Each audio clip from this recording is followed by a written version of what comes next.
En 1945, luego de terminada la Segunda Guerra Mundial, los ejércitos aliados habían tomado Berlín. Comenzaban entonces las detenciones a los responsables y cómplices de los múltiples crímenes llevados a cabo durante la guerra. Hans Reiter, con 64 años, se encontraba en el Hospital General, cuando el 30 de agosto del mismo año, 1945, el ejército de Estados Unidos procedió a su detención. No era la primera vez que lo detenían. Ya en mayo de ese año, el Ejército Rojo de la Unión Soviética lo había arrestado, y las autoridades médicas de dicho ejército lo habían interrogado intensamente sobre múltiples cuestiones, sobre todo guerra bacteriológica. Lo liberarían después. En esta ocasión, el ejército de los Estados Unidos lo trasladaría el mismo día al Centro de Investigaciones del Distrito de Berlín. Procederían entonces a interrogarlo acerca de los siguientes asuntos: las personas encargadas en la administración de la salud alemana, la teoría de la raza e higiene, incluyendo información sobre castración y esterilización durante el régimen, y si había hecho nuevos descubrimientos en higiene o bacteriología. Sería encarcelado entonces y lo interrogarían en varias ocasiones, atestiguando en los juicios que recién comenzaban en Nuremberg.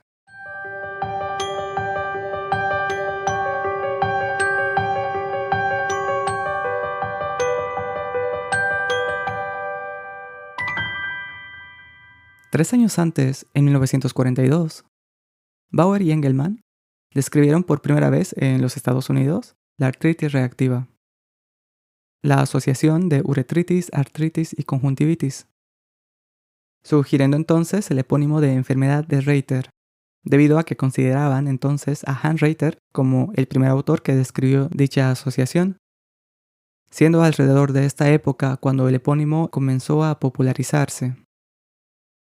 El artículo que lo originó, sin embargo, data de mucho antes, en 1916, durante la Primera Guerra Mundial. Es entonces, Hans Reiter servía como médico higienista, atendiendo a las tropas alemanas en el hospital de reserva del ejército. En octubre de ese año, recibió un paciente con afecciones reumáticas cuya historia es la siguiente. El 21 de agosto de 1916, el teniente N enfermó con una diarrea sanguinolenta y dolores en el cuerpo. Una semana después, comenzaría con un cuadro de conjuntivitis purulenta en ambos ojos, secreción uretral y dolores reumáticos. En el hospital de campaña donde fue ingresado entonces, notaron además una marcada inflamación de la rodilla derecha, que hacía imposible la movilización activa. No aislarían gonococo en la secreción uretral. Durante todo septiembre el cuadro no mejoró, inflamando articulaciones distintas cada vez, y sufriendo nuevos cuadros de uretritis y conjuntivitis. Ya para el 12 de octubre es dado de alta a casa, debido, según indican los reportes, a que no se espera una resolución del cuadro y este solo había mejorado levemente. 2 días después, empeoraría y llegaría a manos de Hans Reiter, ingresando en el Hospital de Reserva del Ejército número 10. Reiter, para entonces, llevaba casi 10 años como médico. Se había graduado en 1906 con 25 años, con una disertación acerca de la nefritis tuberculosa. Al ingreso del paciente, el teniente N, Reiter notó distintas articulaciones inflamadas: codos, metacarpofalángicas del tercer y cuarto dedos, rodillas, tobillos, primeras metatarsofalángicas, todas dolorosas y poco móviles. Además anotó una uretritis en la que no se evidenció gonococo. La conjuntivitis iba y venía, así como la fiebre y diaforesis nocturna. Adjudicó dicho cuadro a una espiroqueta, la cual aisló 2 semanas después, y sugirió el nombre de espiroqueta artrítica, debido al cuadro que producía. Para noviembre, y con el supuesto patógeno aislado, Reiter comenzó con dosis de neosalvarsan, uno de los primeros quimioterapéuticos usados para las infecciones por treponema, y también trató al paciente con urotropina, un antiséptico urinario usado en la época. El curso de la enfermedad del paciente cambió poco para mediados de noviembre, con más de un mes ingresado en el hospital de reserva y un cuadro de más de 90 días desde que comenzó. Publicó el caso en el Semanario Médico Alemán bajo el título sobre una infección por espiroqueta previamente desconocida, y entre paréntesis, espiroquetosis artrítica, en la edición del mismo año, 1916. Justo 8 días antes, el mismo año, Noel Fisinger y Edgar Leroy publicaron en el Boletín de la Sociedad Médica de París un artículo llamado Contribución al estudio de una epidemia de disentería en el Somme. Fisinger y Leroy describieron 4 casos de afectación articular con uretritis y conjuntivitis en un brote de disentería. 100 años antes, en 1816, un señor, del que no tenemos descrito el nombre, llegó a la consulta con el Dr. Brodie en el Hospital St. George. Tenía las articulaciones de las rodillas y tobillos inflamadas de forma crónica, por lo que, según las palabras de Brodie, ambas extremidades habían quedado completamente lisiadas. Dicho paciente contaría al Dr. Brodie del inicio de su cuadro 7 años atrás, en 1809, con síntomas parecidos a la gonorrea, al que se añadiría la inflamación de uno de sus testículos, y luego la inflamación sinovial y oftalmia.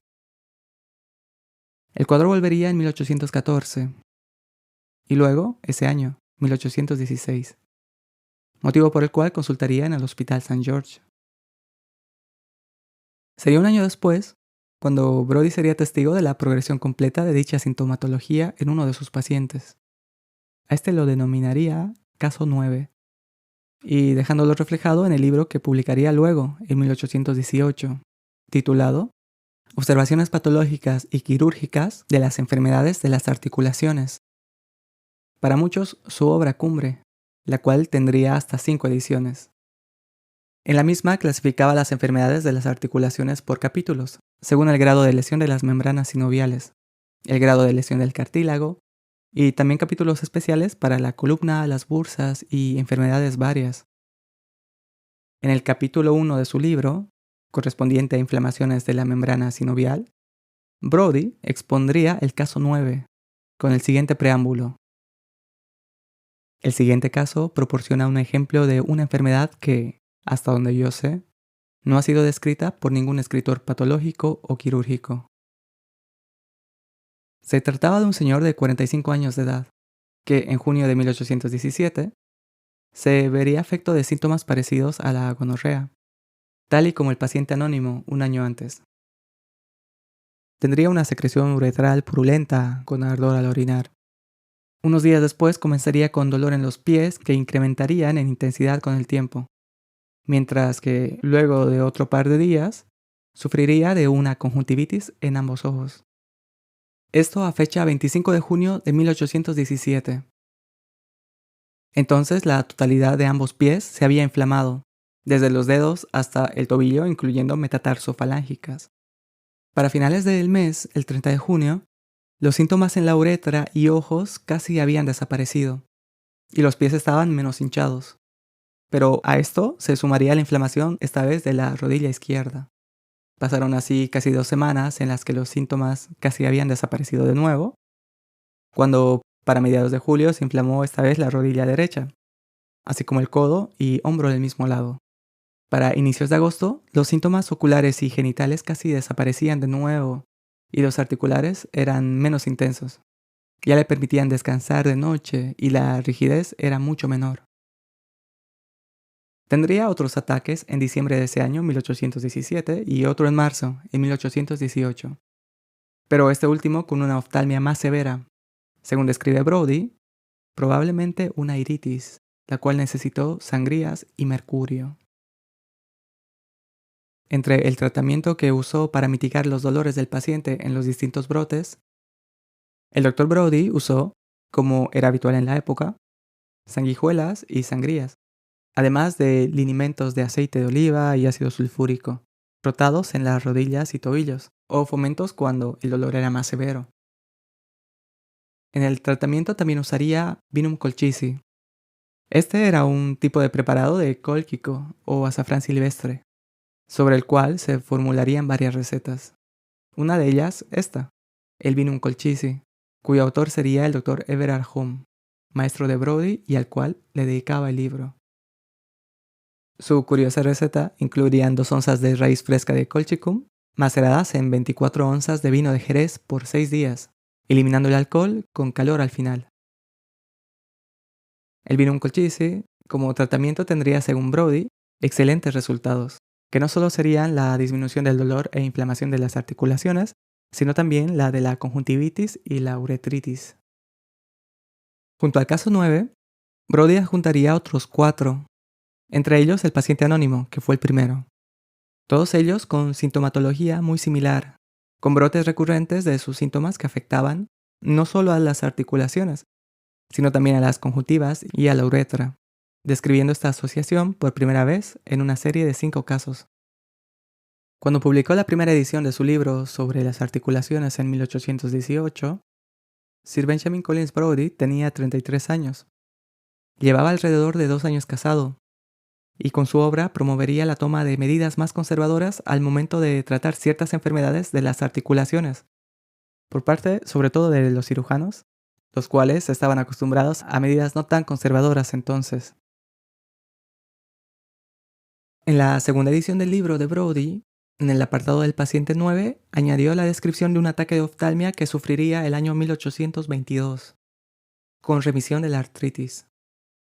Además añadió un paciente nuevo, el sexto descrito, el cual refirió el mismo cuadro de uretritis, seguida de conjuntivitis del ojo izquierdo y artritis. El paciente 9 no volvió a sufrir de inflamación de las articulaciones u oftalmia purulenta, pero no pasaba un año sin ataques de iritis, que dejaron su visión completamente dañada de un lado y del otro de forma parcial. El paciente 9 moriría debido a una neumonía el año 1846 a los 74 años. Brody añadiría esta descripción a su capítulo en la quinta edición de su libro el año 1850, la última publicada. En cuanto a la probable etiología de dichos síntomas, señalaría lo siguiente. Los hechos parecen ser que hay varias condiciones morbosas de la sangre, y puede ser también del sistema nervioso, produciendo una propensión a las inflamaciones locales. Al mismo tiempo, la aparición de la inflamación en una parte más que en otra debe ser remitida a las circunstancias locales y accidentales. Brody no describiría la asociación de dichos síntomas con la disentería, asociación presente en el paciente de Hanreiter o los pacientes de Fisinger y Leroy, por ejemplo. Y si alguno de sus pacientes le hubo contado algún cuadro diarreico previo a los síntomas de forma casual, no quedó registro de tal descripción. En 1784, casi 32 años antes de la primera edición del libro de Brody, François Xavier Svidor, un médico alemán asentado en París, que estudiaba las enfermedades venéreas, en su libro Observaciones prácticas sobre las enfermedades venéreas más obstinadas, describe la relación entre uretritis y el reumatismo que afecta a varias articulaciones. También describe 3 casos de uretritis y oftalmia purulenta, los cuales catalogó como gonorrea, siendo uno de los pacientes, como no podía ser de otra manera, un oficial del ejército. Los 3 casos de oftalmia terminarían con pérdida casi completa de la vista. Svidor no supo explicar dicha metástasis entre la uretra y los ojos, aunque puntualizó la secuencia temporal de la oftalmia, soliendo ocurrir luego de la supresión de la gonorrea y en épocas y climas fríos. En 1776 y 1777, el Dr. Stoll fue testigo y médico en una epidemia de disentería, donde muchos de sus pacientes sufrían posteriormente o de una forma conjunta cuadros de artritis. Describiría esta relación como una sola entidad, considerando a la disentería una forma de reumatismo de los intestinos, que es susceptible de migrar y fijarse en una o más articulaciones, considerando ambas afecciones como congéneres e hijas de la misma madre. Si bien Svidor describió la asociación entre uretritis y reumatismo en 1784, el primero en hacerlo probablemente fue Piers Van Forest en 1507. Esto más de 250 años antes. Y tampoco sería Stoll en 1777, sino Thomas Sydenham en 1669, quien al parecer sería el primero en describir la asociación entre diarrea y reumatismo, en su trabajo Observaciones médicas. Y así podemos seguir hacia atrás en el tiempo. En 1494, Cristóbal Colón, en sus propias descripciones de los viajes desde el Nuevo Mundo, anotó sufrir de dolores articulares acompañados de conjuntivitis que se harían recurrentes. Autores como Allison consideran que podría tratarse de una artritis reactiva. Otros también lo consideran como el primer caso importado de sífilis del Nuevo Mundo. Pero esta es otra historia.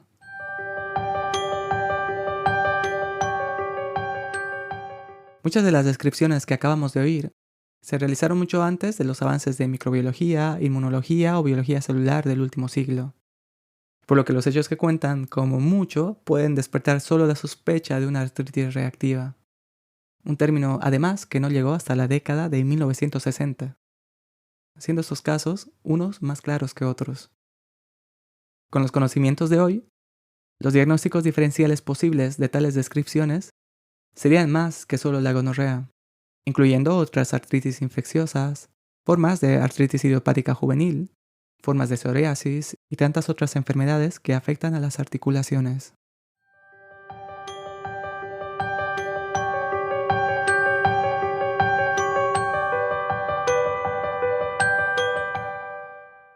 Hans Reiter sería liberado en 1947.